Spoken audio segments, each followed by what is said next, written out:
Hi everyone, welcome to my YouTube channel. I hope you guys are doing well. So this is the class number 2 of the series that we have started for teaching exams which are related to economics. So आज की video में हम लोग पढ़ेंगे theory of absolute advantage. हमने international trade theories की पहली class कर चुके हैं हम, जिसमें हमने मर्केंटाइलिज्म के बारे में पढ़ा था। मर्केंटाइलिज्म का इंट्रोडक्टरी क्लास था वो। आज की क्लास होगी थ्योरी ऑफ एब्सोल्यूट एडवांटेज के बारे में। तो थ्योरी ऑफ एब्सोल्यूट एडवांटेज कैसे शुरू हुई, क्यों शुरू हुई, वो मैं आपको बता देती हूँ। फर्स्ट क्लास में जैसे कि हमने पढ़ा था कि mercantilism led to the gains for one nation while other nation was being used as dumping grounds for the finished goods and it was being exploited for its natural resources। तो इसकी वजह से ट्रेड जो है वो long term में sustain नहीं कर पाता है, क्योंकि ये एक ज़ीरो सम गेम हो जाता है। हमने पढ़ा था कि ज़ीरो सम गेम क्या है, कि जब एक नेशन गेन कर रहा है और दूसरा नेशन लूज आउट कर रहा है, तो ऐसे ट्रेड ऑब्वियसली हम कंटिन्यू नहीं कर सकते हैं। ट्रेड होने के लिए दोनों पार्टीज़ का फ़ायदा होना चाहिए, बट मर्केंटाइलिज्म जो है उसमें सिर्फ एक नेशन को फ़ायदा हो रहा था और जो दूसरा नेशन है उसको नुकसान हो रहा था। तो इसकी वजह से जो क्लासिकल इकोनॉमिस्ट हैं उन लोगों ने एक न्यू थ्योरी डेवलप की थी जिसका नाम था absolute advantage theory, comparative cost theory and opportunity cost theory. ये बाकी थ्योरीज के बारे में भी हम लोग पढ़ेंगे, बट आज की क्लास में हम लोग सिर्फ एब्सोल्यूट एडवांटेज थ्योरी के बारे में पढ़ेंगे। Absolute advantage theory Adam Smith ने दी थी, कौन सी बुक में? वेल्थ ऑफ नेशन में। वेल्थ ऑफ नेशन इनकी बुक थी, ये 1776 में इन्होंने पब्लिश की थी। इसमें ये बात करते हैं एब्सोल्यूट एडवांटेज थ्योरी के बारे में। तो एब्सोल्यूट एडवांटेज थ्योरी जो है, इसको पढ़ने से पहले हम देख लेते हैं एब्सोल्यूट एडवांटेज का मतलब क्या होता है। तो इसको देख लेते हैं कि क्या है, प्रिंसिपल ऑफ एब्सोल्यूट एडवांटेज है क्या।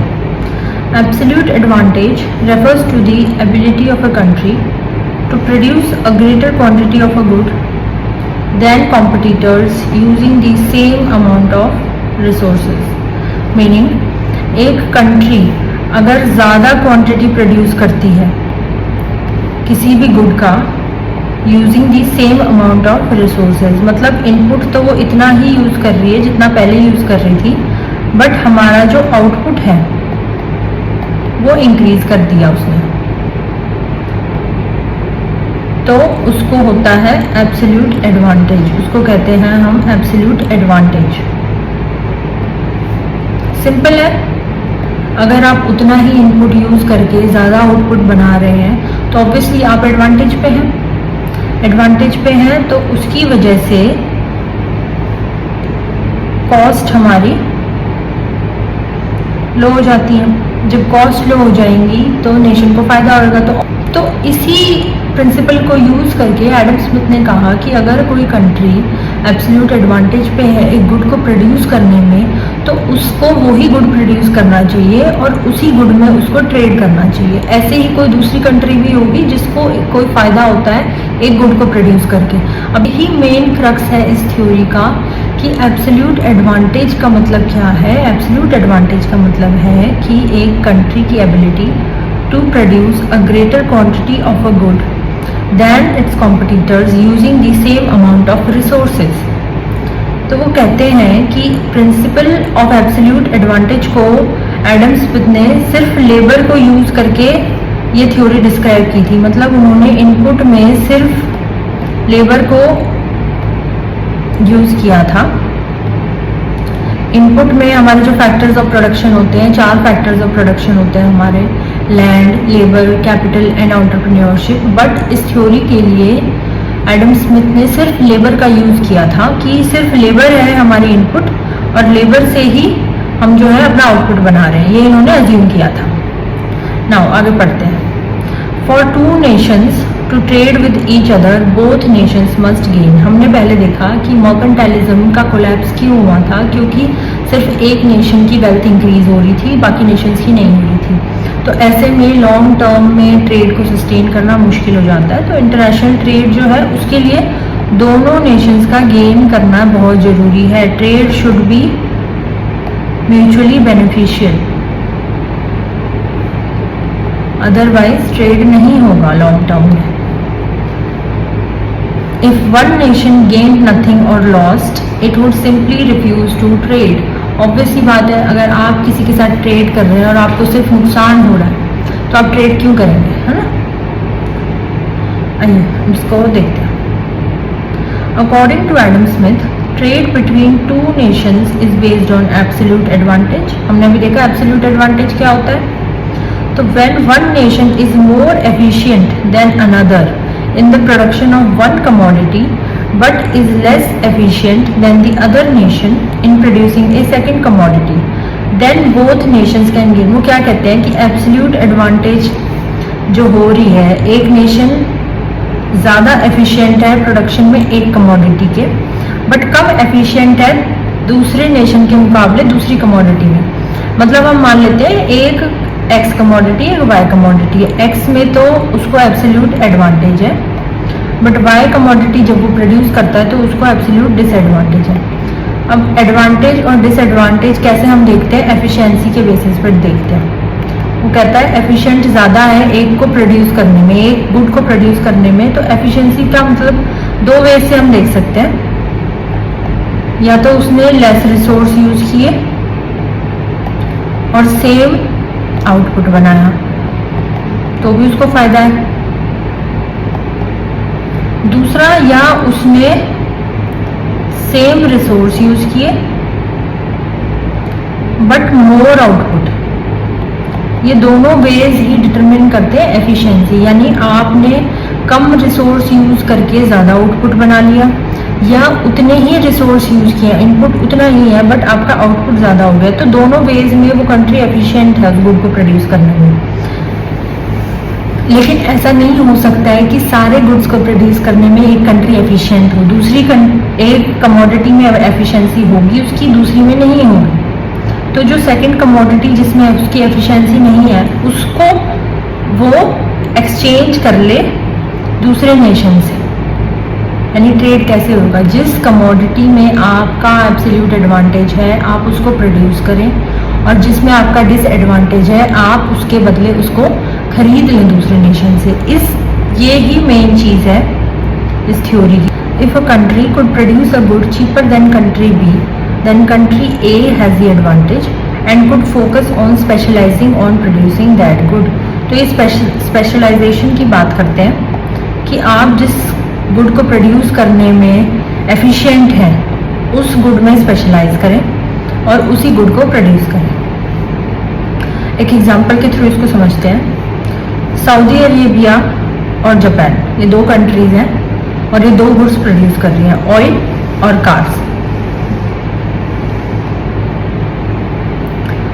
ऑयल कितना प्रोड्यूस हो रहा है, 10 units of oil produced by Saudi Arabia और 4 यूनिट्स ऑफ कार्स। एक लेबर की यूनिट हमने इसमें मानी है कि एक लेबर से सऊदी अरेबिया जो है 10 यूनिट ऑयल के प्रोड्यूस कर रही है और 4 यूनिट कार के प्रोड्यूस कर रही है। वहीं पे जापान जो है 5 यूनिट तो ऑयल के प्रोड्यूस कर रहा है और 8 यूनिट कार के प्रोड्यूस कर रहा है। तो ये देख के ही आप बता सकते हैं कि सऊदी अरेबिया जो है वो ऑयल ज़्यादा प्रोड्यूस कर पा रहा है और जापान जो है वो कार ज़्यादा प्रोड्यूस कर पा रही है। तो इसमें उसकी एफिशिएंसी कहाँ है, सऊदी अरेबिया की एफिशिएंसी है ऑयल को प्रोड्यूस करने में, क्योंकि जापान तो सिर्फ 5 यूनिट प्रोड्यूस कर पा रहा है और सऊदी अरेबिया 10 यूनिट प्रोड्यूस कर रहा है। और उसी लेबर से सऊदी अरेबिया सिर्फ 4 कार प्रोड्यूस कर पा रही है और जापान जो है वो 8 कार्स प्रोड्यूस कर पा रहा है। तो यहाँ पे सऊदी अरेबिया के पास एब्सोल्यूट एडवांटेज है ऑयल प्रोड्यूस करने में और जापान के पास एडवांटेज है कार प्रोड्यूस करने में। 10 यूनिट तो ऑयल की प्रोड्यूस कर रहा है सऊदी अरेबिया और 4 यूनिट कार की। वहीं पे जापान जो है 5 यूनिट ऑयल की प्रोड्यूस कर रहा है और 8 यूनिट्स कार की प्रोड्यूस कर रहा है। तो इसमें हम अगर ट्रेड करेंगे, ये जो प्रोडक्शन हो रही है ये उसकी कंट्री की नीड्स के अकॉर्डिंग हो रही है। अब इसी के बेसिस पे हमारा ट्रेड होगा। ट्रेड जब होगा तो सऊदी अरेबिया ऑयल प्रोड्यूस करेगा और जापान जो है वो कार्स प्रोड्यूस करेगा और ये आपस में ट्रेड करेंगे। तो जो थ्योरीज हैं, इंटरनेशनल ट्रेड थ्योरी हो या कोई भी इकोनॉमी में हमारी थ्योरीज होती है, उसमें इकोनॉमिस्ट जो है वो कुछ अजम्पशंस लेते हैं उस थ्योरी को सिंप्लीफाई करने में। तो इस थ्योरी के भी कुछ अजम्पशंस हैं। अजम्पशंस जो हैं हमारे लिए इम्पोर्टेंट हो जाते हैं क्योंकि ऑब्जेक्टिव एग्जाम्स में आजकल मोस्टली अजम्पशंस पूछे जाने लगे हैं क्योंकि ये थ्योरी का बेस होता है। तो इनको आप ज़रा ध्यान से पढ़ें। तो एडम स्मिथ ने अज्यूम किया कि सिर्फ 2 कंट्रीज हैं, ए और बी कंट्री, 2 कंट्री है, 2x2 मॉडल है।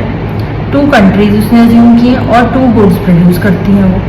ये अजम्पशन है, फर्स्ट अजम्पशन है। सेकेंड अजम्पशन है 2 commodity, X and Y, 2 commodity ली है और 2 ही कंट्री हैं।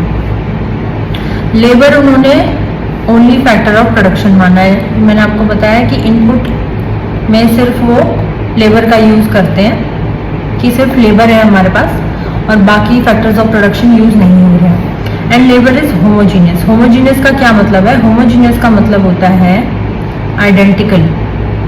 वो कहते हैं कि लेबर जो है आइडेंटिकल है किसमें? हमारी स्किल्स में, एजुकेशन में और प्रोडक्टिविटी में। यानी दोनों कंट्रीज जो लेबर यूज़ कर रही है वो होमोजीनियस है, वो आइडेंटिकल है उनकी स्किल्स में, उनकी एजुकेशन में, उनकी प्रोडक्टिविटी में। There is no transportation cost. Transportation cost उन्होंने ज़ीरो मानी है कि अगर ट्रेड हो रहा है, इंटरनेशनल ट्रेड जब होता है तो एक गुड को दूसरी कंट्री में पहुंचाने के लिए जो ट्रांसपोर्टेशन कॉस्ट लगती है वो हमारी नहीं है। फिफ्थ है कि labour is immobile between 2 countries but mobile with in the country. यानी कि लेबर जो है वो दोनों कंट्रीज के बीच में ट्रैवल नहीं कर सकता है। लेबर आप सिर्फ अपनी कंट्री में ही यूज़ कर रहे हैं। एक लेबर एक ही कंट्री में यूज़ होगी, दूसरी कंट्री में नहीं जाएगी। No barrier tax, tariffs on international trade. यानी इंटरनेशनल ट्रेड पे कोई टैरिफ नहीं, कोई टैक्सेस नहीं। ये सबसे इम्पॉर्टेंट फीचर है इस थ्योरी का। इसको कहते हैं हम laissez faire. Laissez faire means free trade, यानी गवर्नमेंट कंट्रोल नहीं है। मर्केंटाइलिज्म में गवर्नमेंट कंट्रोल को बहुत इंपॉर्टेंस दी गई थी कि गवर्नमेंट जो है प्रोटेक्शनिस्ट पॉलिसीज यूज़ करेगी, टैरिफ्स यूज़ करेगी, इंपोर्ट नहीं करेगी, सिर्फ एक्सपोर्ट करेगी। But classical economist were believer of free trade. इन्होंने कहा कि लेज़े फेयर जो है वो बहुत इंपॉर्टेंट है इंटरनेशनल ट्रेड के लिए, कि no restrictions should be there, barriers नहीं होने चाहिए ट्रेड के लिए। The production function is different for different country. हर कंट्री के पास अपना खुद का एक प्रोडक्शन फंक्शन है। प्रोडक्शन फंक्शन के बारे में हम दूसरी वीडियो में पढ़ेंगे। तो सिर्फ इतनी सी ही थी ये थ्योरी। आई होप आपको समझ आई हो। अब थर्ड लेक्चर में हम पढ़ेंगे कंपैरेटिव कॉस्ट थ्योरी के बारे में। आई होप आपको ये थ्योरी समझ आई हो। कोई भी डाउट्स हो तो आप कमेंट सेक्शन में डाल सकते हैं। Thank you. See you in the next video.